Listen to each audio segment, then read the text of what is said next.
Have you ever been the strong one for so long that no one ever thinks to ask if you are okay? You hold everyone together. You carry the weight without complaint. People lean on you, admire you, depend on you.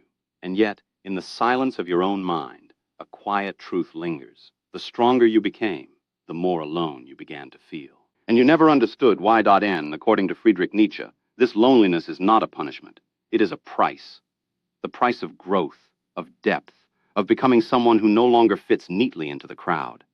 Most people never feel this particular kind of solitude because most people never climb high enough to reach it. But the one who dares to become strong, to think deeply, to stand apart, that person discovers a loneliness the comfortable will never know.N. Nietzsche understood this long before our time. He lived much of his life in profound isolation, not because he was incapable of connection, but because his mind had traveled to places few could follow. Tonight, I will show you why the strongest people so often feel the loneliest, and what that loneliness truly means.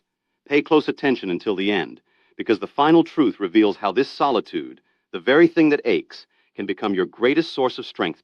First, understand this. The higher you climb, the fewer people stand beside you. Imagine climbing a mountain. At the base, the crowd is thick, the company endless. But with every step upward, the number of those willing to climb with you grows smaller.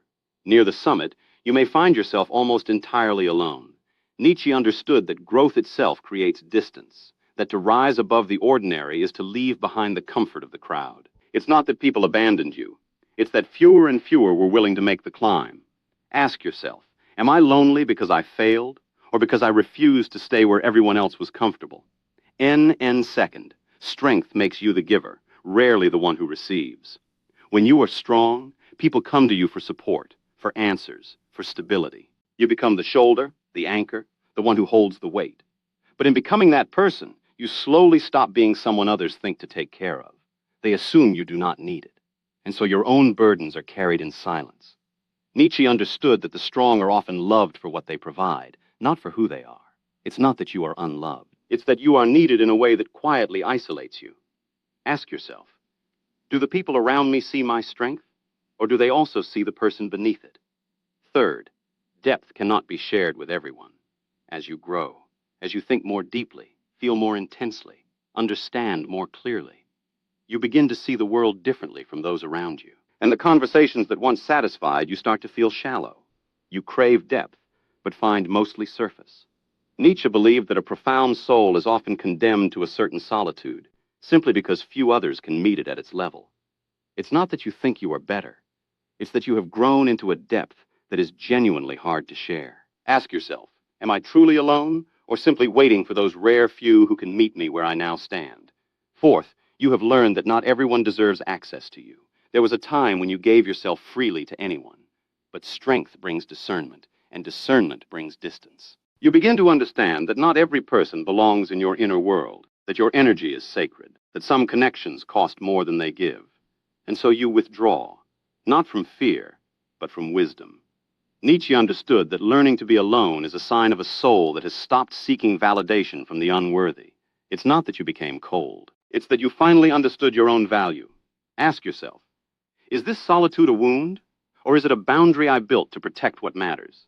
And now, the deepest truth of all, the one that transforms everything. Your loneliness is the proof that you have become your own person. Listen closely. The reason the strong feel alone is that they have stopped outsourcing their identity to the crowd. They no longer need the constant noise, the endless approval, the comfort of always belonging.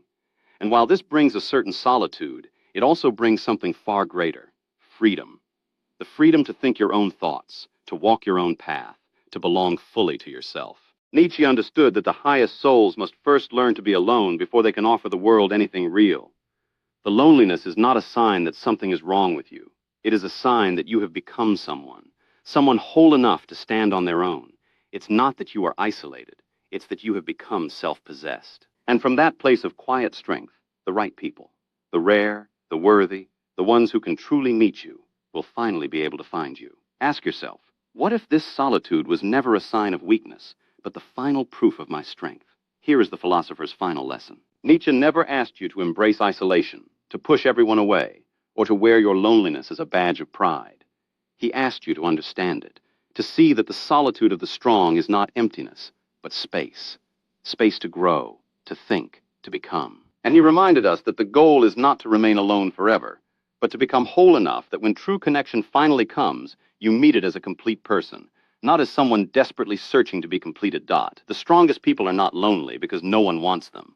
They are alone because they have finally stopped accepting anything less than what is real. Music. Soft closing piano. So tell me in the comments, have you ever felt the loneliest precisely when you were being the strongest?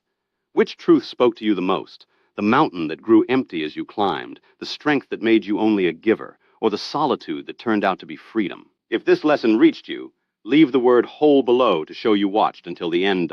And remember, the loneliness you feel at the top is not the absence of people. It is the presence of a self you finally became strong enough to keep.